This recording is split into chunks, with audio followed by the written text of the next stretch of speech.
পৌঁছে গিয়েছি চিল্কা।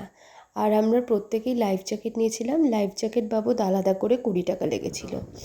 তো আগের ভিডিওতে তো আমি তোমাদেরকে চার্টটা দিয়েই দিয়েছি এবং প্রাইস সমেত, সেটা তোমরা আগের ভিডিও থেকে একটু স্টপ করে দেখে নিও।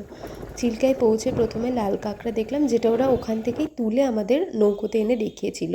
একটার পর একটা মুক্তো বের করলেও আমার কিন্তু এইসবে সেভাবে একেবারেই বিশ্বাস নেই। ওরা দেখালো কাঠ দিয়ে জোরে বাড়ি মারার পরও কাঠটা বেঁকে গেল, কিন্তু মুক্তো বেঁকলো না।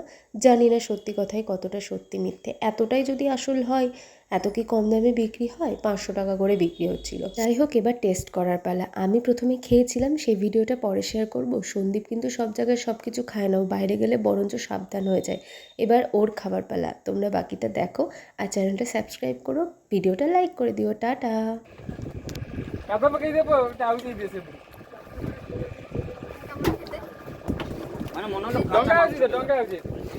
কিছু মনে হলো না, ভালো খেতে। কাঁচা মাংস না না না, কাঁচা মাংস ক্যাজুয়াল ভাবে এসিসি আডানি